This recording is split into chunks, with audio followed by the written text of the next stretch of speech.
जेडपीचं बांधकाम खातं आहे, त्याच्यामधले काही लोक आहेत ज्यांना अजूनसुद्धा त्यांचा GPF भेटला नाही. GPF फक्त ₹1,00,000-2,00,000 नाही आहे, तर एकाचा GPF कमीत कमी 25 लाख ते 30 लाख रुपये.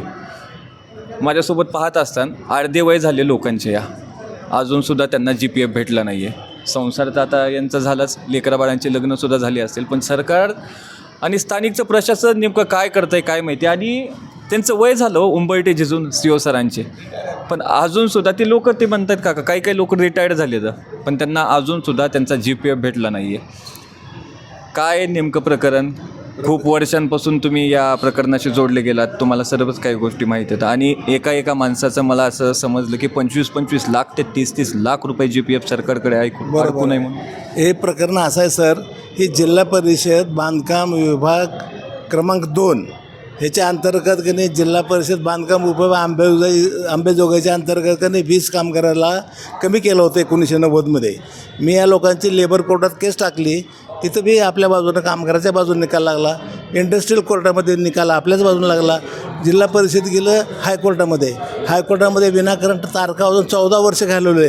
तिथंसुद्धा बस शेवटी आपल्याच बाजूनं म्हणजे कामगाराच्या बाजूनं संघटनेच्या बाजूनंच तिथंसुद्धा निकाल लागला.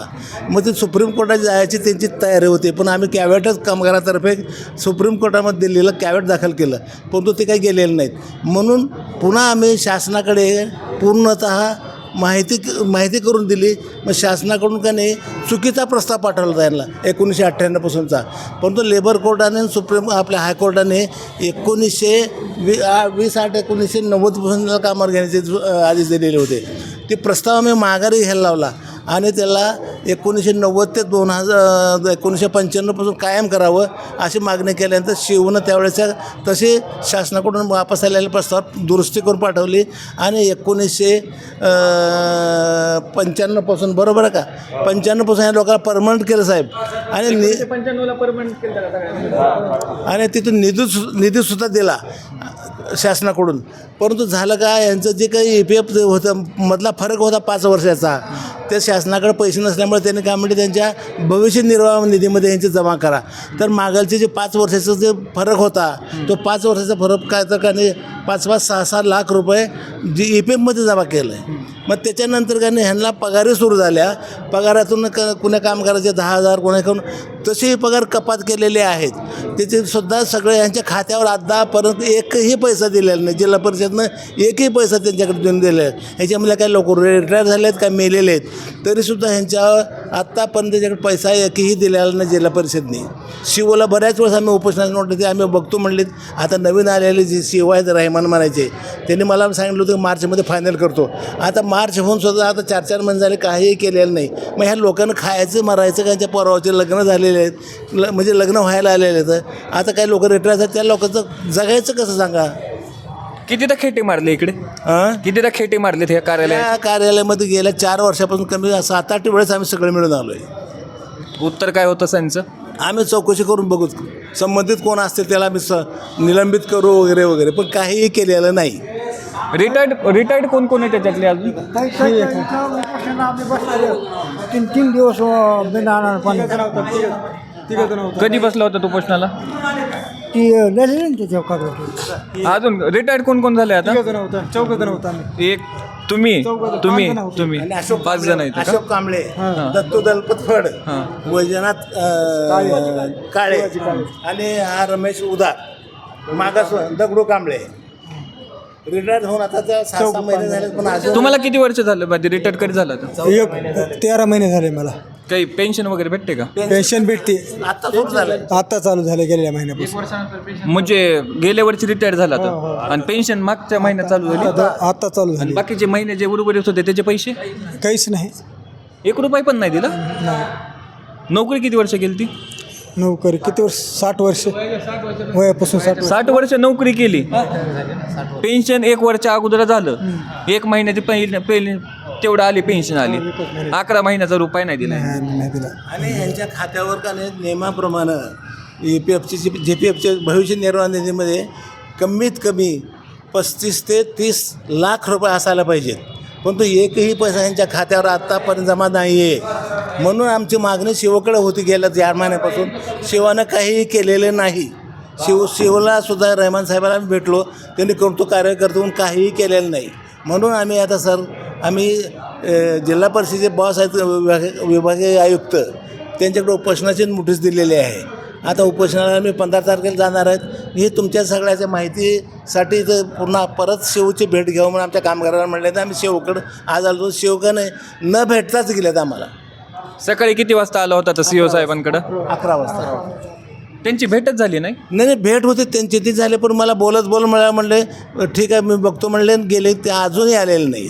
आता किती वाजले तर किती टाईम झालाय बघा? 4:45 वाजल्यात आता. 446. मधल्या कार्यालयातल्या कोणाला भेटलं नाहीत का? कुठं गेलेत काही विचारलं नाही का CEO? नाही मी येतील. सकाळी 11:30 वाजल्यापासून बसलं. इथं 11 वाजून बसलो सर त्यांच्या ऑफिससमोर. आता विचार करा, ह्यांचं वय आता 80 वर्ष आहे, पण ह्यांनी कसं करायचं?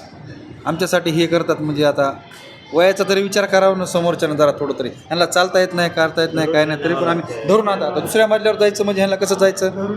धरून न्यावं लागतं. अजून लेकरं किती आहेत बाबा? 4. मुलगा किती मुलं मुली आहेत? 2 मुलं 2 मुली. 2 मुलं आणि 2 मुली. लग्न वगैरे झाले का? झाले सगळ्याचे लग्न. फक्त पगारीच्या पैशावरच केले काय? पगारीच्या पैशावरच केले, बाकी काही मिळालेलं नाही आम्हाला. उसने पासने कर्ज बिर्ज तर आहेच म्हणा, सरकारने तेवढी सुखसुविधा दिली आहे. व्याजाचे पैसे काढू आम्ही ॲडजस्ट केलंय. पण तेच असं वाटत नाही का GPFचा आहे पैसा बिसा भेटला असता तर तेवढं व्याजाचं कर्ज तरी नसतं घेतलं? त्या आशानं आम्हाला ते सुद्धा प्रस्ताव आम्ही 2 लाखाचा दिला होता, ते सुद्धा आम्हाला मिळालेलं नाही. आता इतके वर्ष झालं खेटे मारतात. आता जर का वापस परत एकदा आज काय निवेदन द्यायला आला होतात ना काहीतरी उपोषणाला बसणार आहे म्हणून? नाही निवेदन 14 दिवसापूर्वी दिलेलं आहे.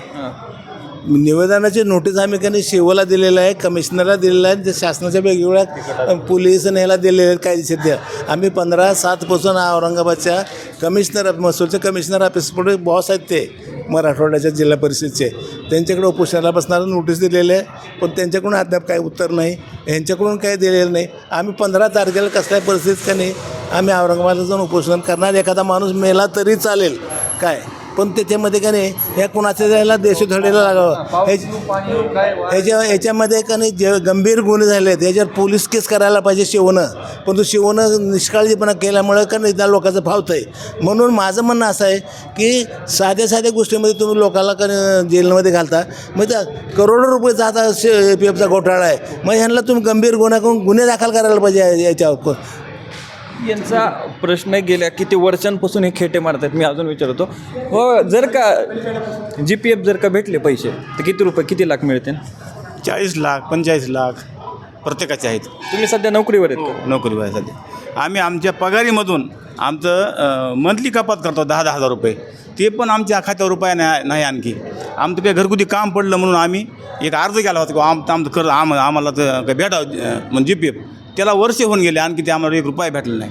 आज मिळेल, उद्या मिळेल, परवा मिळेल, मनी फक्त आशेवरच जगतात ना सध्या. आशेवर फक्त पगार मिळते. पगार काय ते, आणि पगारीमधून कपात प्रत्येकानं केलेली आहे. 7,000 कोण 10,000 कोण 5,000 तर आणखी कुणालाही भेटलं नाही.